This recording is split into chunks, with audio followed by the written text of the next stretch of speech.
ETF index mutual funds నేర్చుకుని stock మార్కెట్లో రాణించాలనుకుంటున్నారా? వెంటనే ఈ నెంబర్కి కాల్ చేయండి. నమస్తే, welcome back to Suman TV. నేను మీ సంజయ్. ఇన్స్టాగ్రామ్, ఫేస్బుక్ ట్రోల్స్ మన సోషల్ మీడియాలో చూసుకుంటే పర్సన్తో సంబంధం లేకుండా రాజకీయ నాయకులపై ట్రోల్స్ జరుగుతున్నాయి, అండ్ సినిమా యాక్టర్లపై ట్రోల్స్ జరుగుతున్నాయి, అండ్ అంతేకాకుండా మైనర్ పిల్లలపై కూడా ట్రోల్స్ అనేవి జరుగుతున్నాయి. అసలు ఈ ట్రోల్స్ పై ఎలాంటి యాక్షన్ తీసుకోవచ్చు, అసలు వీళ్ళపై పోక్సో యాక్ట్ అనేది కూడా నమోదు అవుతుందా అనే విషయం పేరు చర్చించడానికి మనతో పాటు ఉన్నారు తెలంగాణ హైకోర్టు అడ్వకేట్ శివరామకృష్ణ గారు. సార్తో మాట్లాడి కొన్ని విషయాలు తెలుసుకుందాం. నమస్తే సార్. నమస్కారం సార్. మనం ఒకటి సోషల్ మీడియా ట్రోల్స్ ఇవి పర్సన్ తో సంబంధం లేకుండా సెలబ్రిటీస్ పై చేస్తారు, బిజినెస్ పర్సన్స్ పై చేస్తుంటారు, పెద్ద పెద్ద రాజకీయ నాయకులపై చేస్తుంటారు, వ్యాపారవేత్తలపై కూడా చేస్తుంటారు. అండ్ అంతేకాకుండా ఇన్స్టాగ్రామ్ లో ఇప్పుడు చిన్న చిన్న పిల్లలపై కూడా ట్రోల్స్ అనేవి జరుగుతూ ఉన్నాయి. ఇప్పుడు సంథింగ్ ఇన్స్టాగ్రామ్ లో రీల్స్ చేయడం అనేది ప్రతి ఒక్కరికి అలవాటు అయిపోయింది, అండ్ ఇదే ఫ్యాషన్ అయిపోయింది. అండ్ ఎగ్జాక్ట్లీ చిన్నపిల్లలు కూడా ఇలాంటి సాంగ్స్ పై, ఐటమ్ సాంగ్స్ పై వీడియోస్ అనేవి రీల్స్ అనేవి చేయడం జరుగుతుంది. వాటిని సోషల్ మీడియాలో కొంతమంది ట్రోల్స్ చేస్తూ వీడియోలు చేస్తున్నారు, వాటిని వైరల్ చేస్తున్నారు. వాళ్ళపై పోక్సో యాక్ట్ అనేది అప్లికేబుల్ అవుతుందా? ఈ రీసెంట్ డేస్ లో ఇది ప్రతి ఒక్కళ్ళు ఏంటంటే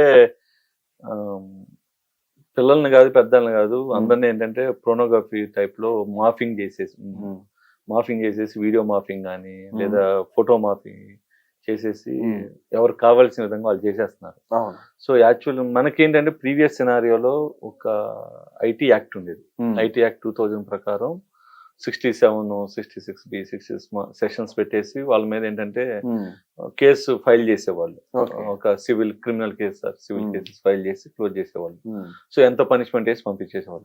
ఇప్పుడు ఏంటంటే ప్రతి మీడియాలో కానీ లేదా యూట్యూబ్ ఛానల్స్ లో కానీ, ఇన్స్టాగ్రామ్ లో కానీ, ఫేస్బుక్ కానీ, Twitter is little bit different, but any social medias లో చిల్డ్రన్స్ చేస్తారు ఉంటారు. వాళ్ళు ఏంటంటే వాళ్ళకి కావాల్సిన కంటెంట్ చెప్పుకుంటాము. అంటే సోషల్ మీడియా అంటే anyone is applicable. 1 year baby నుంచో మాక్సిమం పుట్టినాళ్ళు కూడా కొంతమంది ఏంటంటే చిన్న చిన్న పిల్లలు కూడా పెట్టేసుకుంటా ఉంటారు, రీల్స్ పెడతాం కానీ, లేదా పుట్టిన బేబీ మమ్మాయి అని చెప్పేసి 1 day బేబీని కూడా పెట్టేస్తాం. సో వీళ్ళు ఏంటంటే పెట్టంగానే కొంతమంది ఏంటంటే ఆ ఫ్యామిలీకి ఆపోజిట్ గా ఉన్నాళ్ళు, ఎగనెస్ట్ గా ఉన్నాళ్ళు ఏంటంటే దాన్ని మాఫింగ్ చేసేసి ఏదో చేస్తూ ఉంటారు. సో యాక్చువల్గా ఏంటంటే ఈ పోస్కో యాక్ట్ ఈజ్ అప్లికబుల్. మీకు ఇంపార్టెంట్ కేసు ఏంటంటే ఇప్పుడున్న సుప్రీంకోర్టు జడ్జి గారు చంద్రచూడ్ గారు రీసెంట్ గా ఈ ప్రోనోగ్రఫీ మీదే ఒక జడ్జిమెంట్ ఇచ్చేశారు. సుప్రీంకోర్టు అంటే సిజే గారు పార్లమెంట్ కి ఒక అర్జీ పెట్టారన్నమాట. సో ఇది జరుగుతుంది ప్రోనోగ్రఫీ అంటే పోస్కో యాక్ట్ లో సెక్షన్ 11 to సెక్షన్ 19 వరకు వీటి మీద ఉంది ఎక్స్క్లూజివ్. ప్రోనోగ్రఫీ మీదే వాళ్ళు మాఫింగ్ చేయటం కానీ, వీడియో ఆడియో మాఫింగ్స్ కానీ ఇలాంటివి చేసినప్పుడు చిల్డ్రన్స్ ఎక్స్క్లూజివ్ బాగా సఫర్ అవుతున్నారు. ఎందుకంటే వాళ్ళ లైఫ్, కొంతమంది పిల్లల లైఫ్ ఏంటంటే ఆ మైండ్ సెట్ లోకి వెళ్ళిపోతూ ఉంటారు. మీరు చూసారో లేదా రీసెంట్ గా ఒక యూట్యూబ్ ఒక ఛానల్లో ఒక పిల్లవాడు చిన్నప్పుడు చేసిన సెక్షువల్ అసాల్ట్ వలన అతను పెద్ద అయిన తర్వాత కూడా మెంటలీ అప్సెట్ గా ఉంటాడు.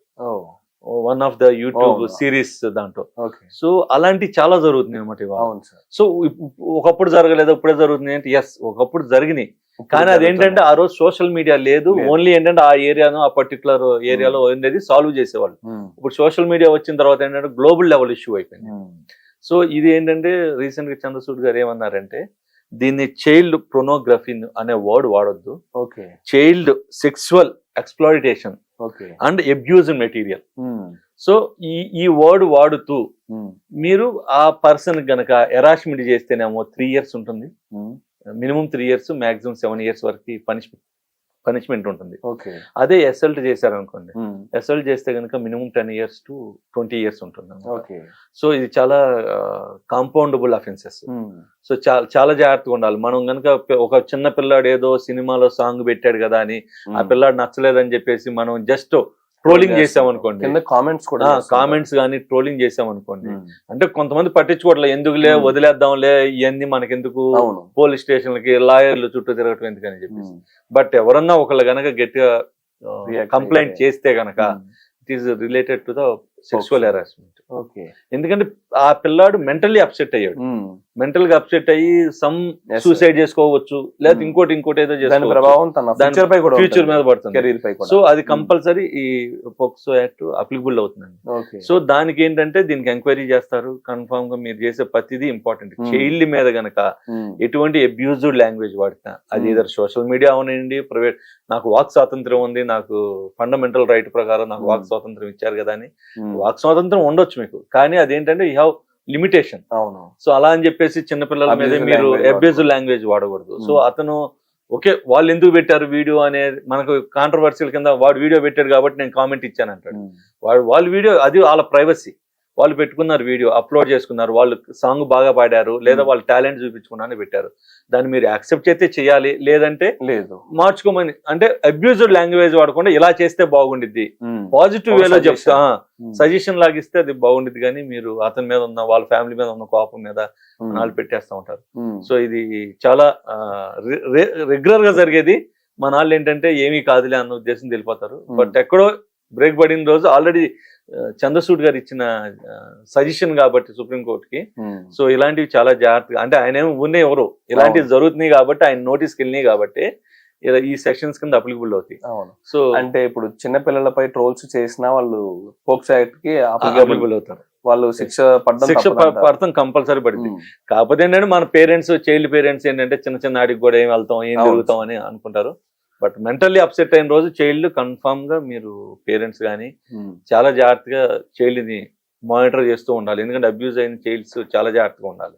అండ్ సార్ ఇప్పుడు ఈ అబ్యూజ్ అనేది అట్ సైడ్ నుంచి కూడా ఒక మైనర్ పర్సన్ నుంచి జరిగితే, మైనర్ పర్సన్ ఎవరన్నా కామెంట్ చేసి ఇలాగా అబ్యూజ్ లాంగ్వేజ్ యూజ్ చేస్తే అది కూడా పోక్సో యాక్ట్ కింద అప్లికబుల్ అంటారా? యాక్చువల్ దీనికి ఏమైందంటే అండి, మనం ఫర్ ఎగ్జాంపుల్ ఇద్దరు మైనర్ అబ్యూజ్ హెరాస్ చేశారు, స్కూల్లోనే ఆర్గ్యుమెంట్లు చేస్తూ ఉంటారు, కొంతమంది హెరాస్ చేస్తూ ఉంటారు, సీనియర్లు, బాయ్స్, గర్ల్స్ ఇలాంటివి ఎక్కువ జరుగుతూ ఉంటాయి. సో వాళ్ళకి ఏంటంటే ఫస్ట్ కమిటీస్ ఉంటాయి. స్కూల్ కమిటీకి ఫస్ట్ రిపోర్ట్ చేయాలి వాళ్ళు. స్కూల్ కమిటీ కనుక రెస్పాండ్ కాకపోతే అప్పుడు పోలీస్ స్టేషన్కి వెళ్తే, పోలీస్ స్టేషన్ లో వాళ్ళు కూర్చోబెట్టి సర్ది చెప్పాలి. అంటే డైరెక్ట్ పోస్కో యాక్ట్ పెట్టరండి, ఎందుకంటే ఇద్దరు మైనర్లే కాబట్టి పోస్కో యాక్ట్ అనేది అప్లికబుల్ అయినా సరే ముందేంటంటే వార్నింగ్ టైప్ లో ఇస్తారు. ఆ వార్నింగ్ కూడా దాటి వెళ్ళిపోతున్నాడు అనుకోండి, అప్పుడు మీరు అన్నట్టు ఆ చైల్డ్, అప్పుడు గర్ల్ చైల్డ్ బాగా ఇదో అబ్యూజ్ అవుతా ఉంటారు స్కూల్స్ లో కానీ కాలేజెస్ లో కానీ.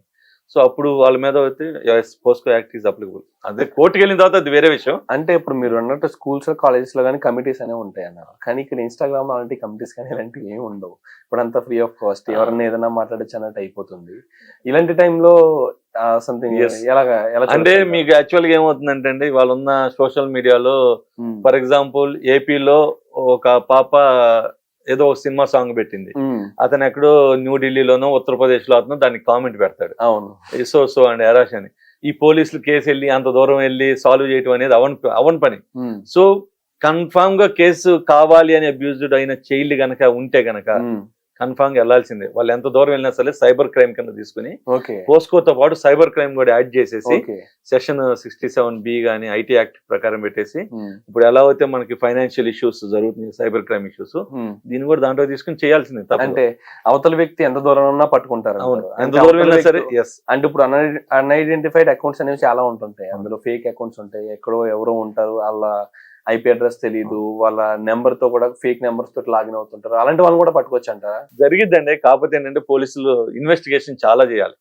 ఐటీ ఫోరెన్సిక్ వాడుకుని వాళ్ళు ఎక్కడి నుంచి ఇష్యూ లాగిన్ అవుతుంది ఏంటని చేయొచ్చు. బట్ టూ మచ్ ఎక్స్పెన్సివ్ అని చెప్పేసి ఏం చేస్తారంటే, మన పోలీసులు కానీ లేదా మనకి తెలిసిన నైబర్స్ అకౌంట్ క్లోజ్ చేసుకోమా, ఎందుకు సింపుల్ గా అకౌంట్ క్లోజ్ చేసేస్తే అయిపోతుంది కదా, ఈ లీగల్ సిస్టమ్ లోను ఇంత సఫర్ అయ్యే బదులు ఇమీడియట్ సొల్యూషన్ కోసం అని చెప్తా ఉంటారు.